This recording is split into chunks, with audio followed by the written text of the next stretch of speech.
So this is a challenging book for me to review. I guess I should say, if you're new here, my name is David Colarossi. I'm a licensed psychologist, and for fun, in the evenings, I react to events in pop culture.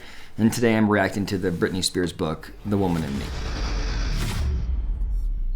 The book is challenging for me to review because I look at it kind of on two different levels. From the one hand, I view it like a fan. I grew up with Britney. I've tracked her through all of these years. I like Britney. I want the best for Britney. And this memoir did an incredible job of helping me understand from her perspective the trauma and the shit that she's been through. And it's wonderful to track her and then see her find success, find herself at the end of the story.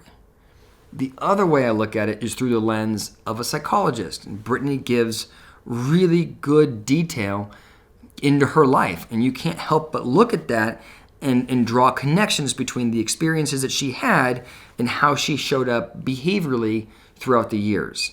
And I'm worried that as I am describing that people will perceive that I'm being negative or judgmental, which is not my intention. My intention is simply to draw the connections because this is a psychology channel and I want to help the audience kind of understand how this might happen, how she might be showing up. I'm going to do my best to describe her in a way that makes it clear that I am in her corner. I am a fan of her. I want the best of her.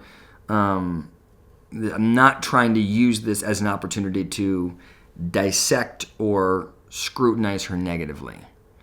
You'll have to judge if I do that well or not. Now, from the lens of a fan, I thought this was maybe the best memoir I've ever read. I've read a lot of these, and typically the author is, trying to tell their story, and they're trying to inflate their image. They're trying to present themselves in a very positive light.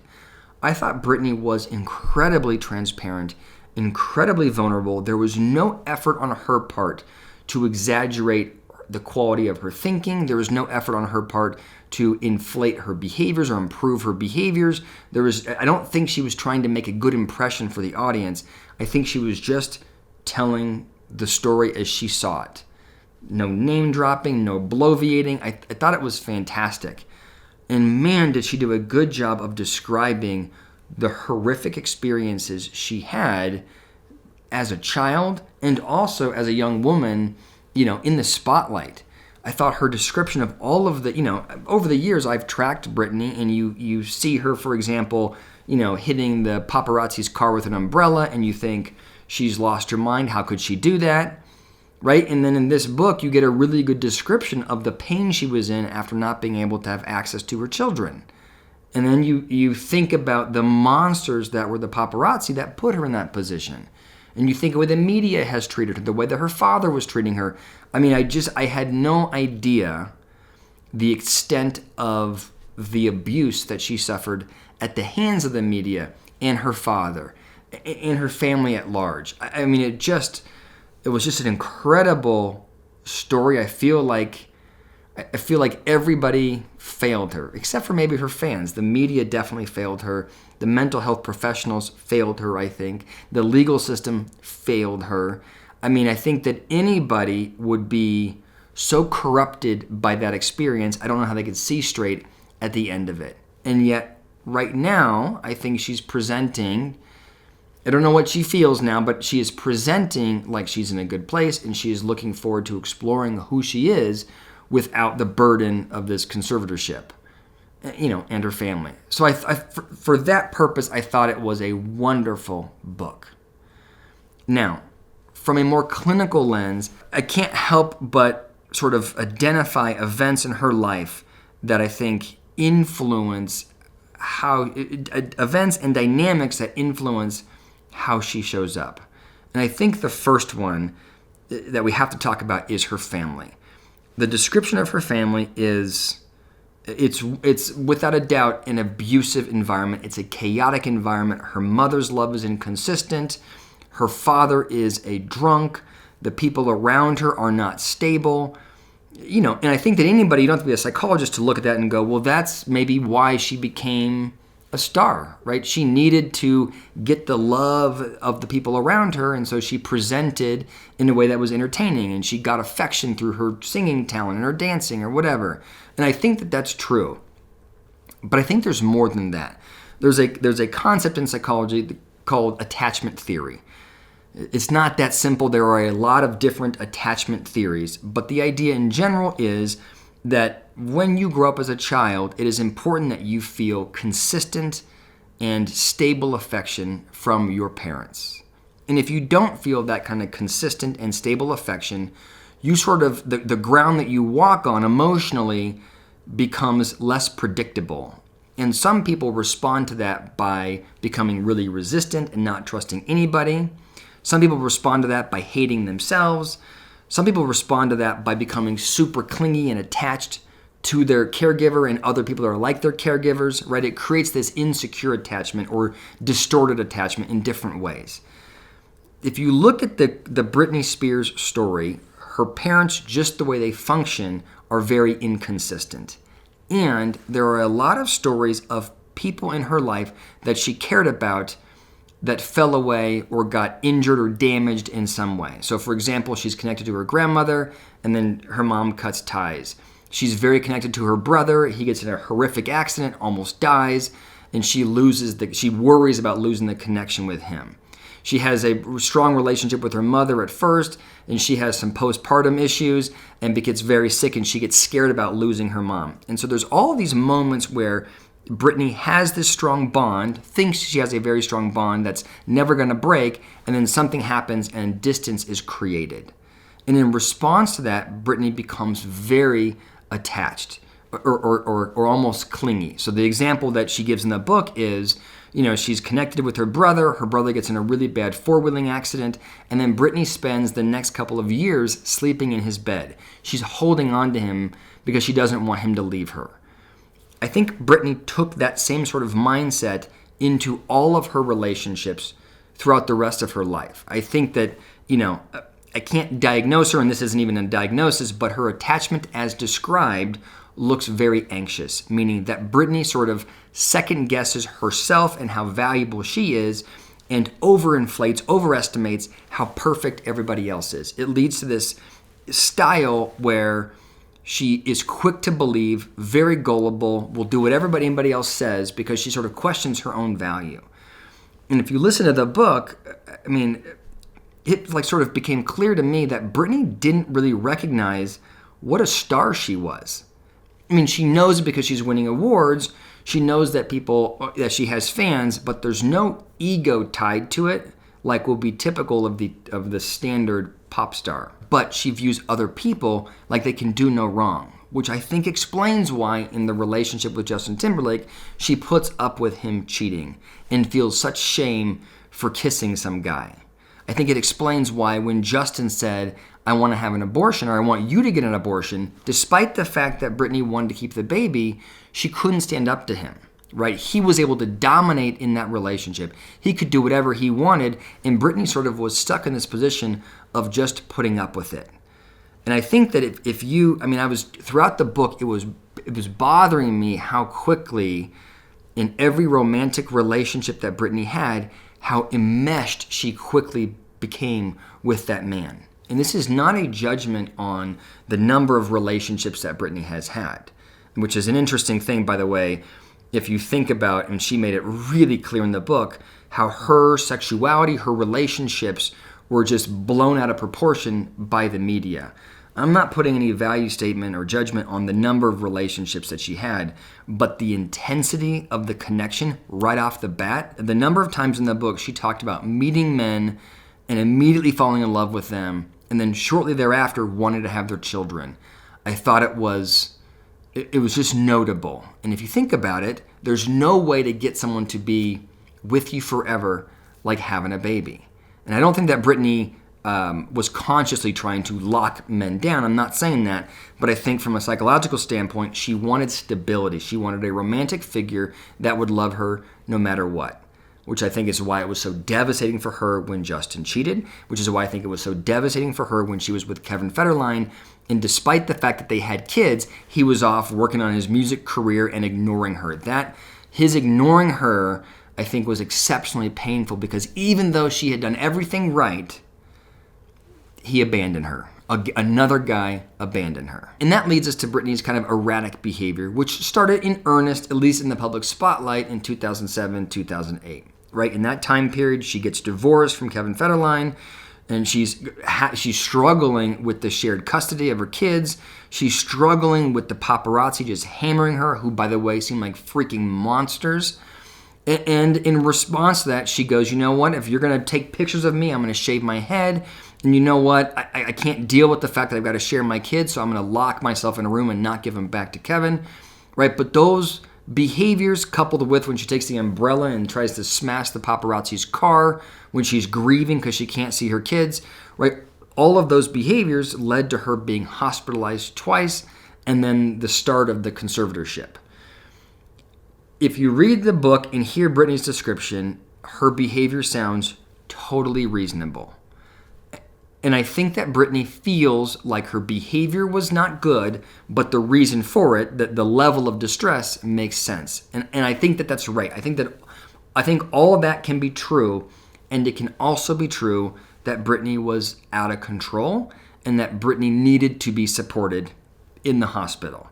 And I say that because at the start of it, she's hospitalized twice, not when she's in a conservatorship. It's an involuntary hold because the mental health professionals there thought she needed to be held. Britney was able to check herself out of the hospital the first time, and it was the second time that she entered the conservatorship. So there are people that have no incentive to hold Britney that are looking at her and saying, you're not stable right now. So in this whole book, I don't think I read anywhere in here where she said that she had been diagnosed with bipolar. I think the media has watched her behavior and made assumptions about that. I am not in the position, I've not met with Britney, I can't diagnose her. I can tell you that the behaviors that I would observe would be consistent with bipolar, right? So there's two kinds of bipolar. Bipolar 1 means that you have mania, right? So that's the racing thoughts, elevated mood, can't go to sleep, sort of incredible amounts of energy, and then you drop down to depression or kind of dysthymia. Bipolar 2 doesn't have that strong peak with mania, but instead you get some energy and then you drop more into depression. That manic period is often accompanied with impulsivity, racing thoughts, pressured speech. And so that's why when people are watching her do things like shave her head and hit a car, a paparazzi, they're labeling her with that diagnosis. I also think it's worth noting here that she talked about being put on lithium, which is a drug that is typically prescribed for people that have bipolar. She also talked about that same drug being given to her grandmother. Bipolar can run in the family, so there's lots of evidence pointing to that. But I get the sense that Britney doesn't believe that that's what's really going on with her. And again, I've not met with her, so I can't judge it, but I can tell you that there were a lot of professionals that wanted to hold her that didn't have an incentive to hold her at that time. So when she's in the conservatorship, she is treated, I think, like a slave. She's forced to go out, she's forced to work, and everybody around her is profiting off of her. And I want to acknowledge that I don't know what that would be like. It sounds like the most horrific thing that she could possibly experience. And when I'm reading the book, I'm going, why did you not just tell them to go f*** themselves and not work? And I think it's because of that attachment. So even though she hates the way her father's treating her, even though she hates the whole system around her, I think that because of how she grew up, Britney needed people to need her, to want her. And so the more productive she was, the more needed she was. And I think for her psychologically, that was important enough that she would sort of do what she had to. Not to mention that her father held her kids as sort of ransom. She had to work and give him money so that she could see her children. That's how she viewed that dynamic. And so there's no sort of model for me to look at to go, oh, well, this is how that impacts somebody psychologically. I can just tell you, it'd be freaking devastating. Now, while she's part of the conservatorship, she goes to rehab twice for abusing, or not even abusing, but using energy pills.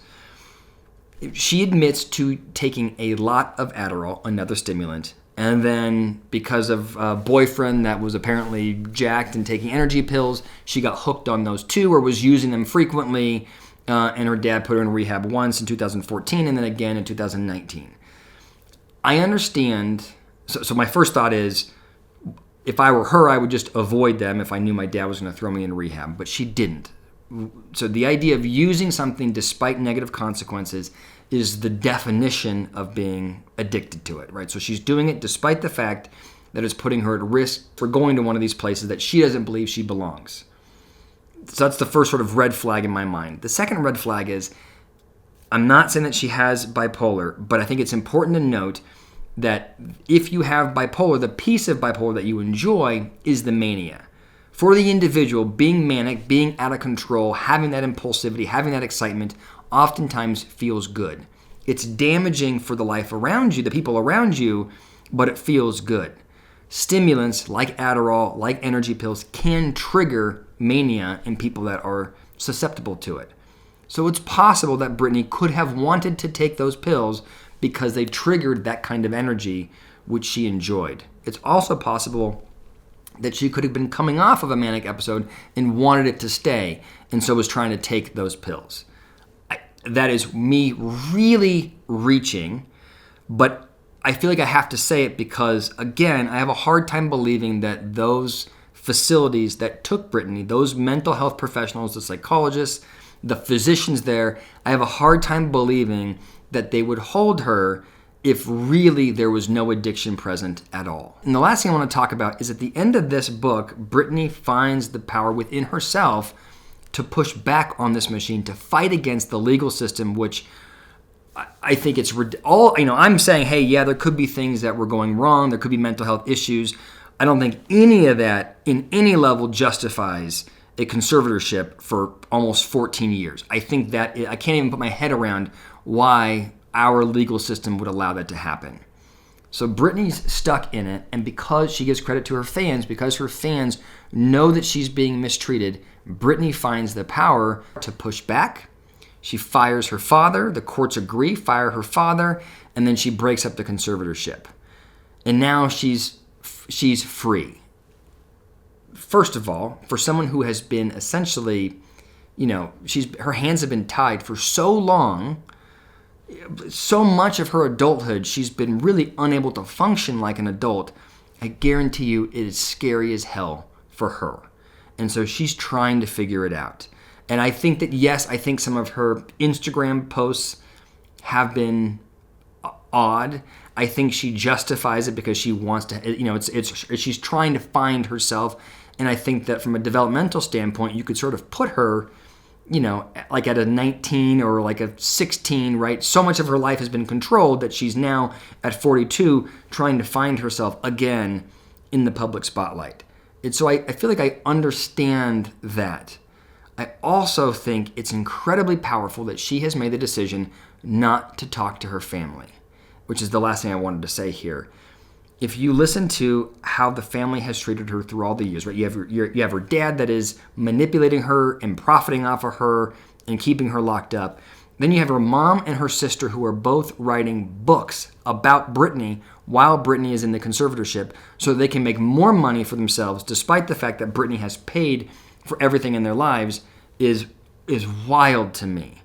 And so Britney has decided not to see her family again. And I think that's a really hard decision for somebody that has that anxious attachment, because I promise you that Britney wants to feel unconditional love from somebody. And traditionally, you would go to your family for that. And I'm proud of Britney for recognizing that her family can't give that to her, and she has to find it somewhere else, through her kids, through her friends. She needs to build a network, and I think she's working on doing that, which I think is exactly what she has to do. I always say this, when there's friction with people around you, you have to figure out which part of it is yours and which part of it is theirs. I think for Britney's entire life, she has mistakenly assumed that all friction is a consequence of her own mistakes. Her behavior is bad, as she describes it. And I think for the first time now at 42, I think she's turning around and being like, you know what? It's not me, it's you. And she's separating herself, which I think is a wonderful end to the book. So those are my thoughts. I hope the sentiment there is taken the correct way. I'm a huge fan of hers. I do think stuff is probably going on psychologically, but I am I am so in her corner. Let me know what you think in the comments below.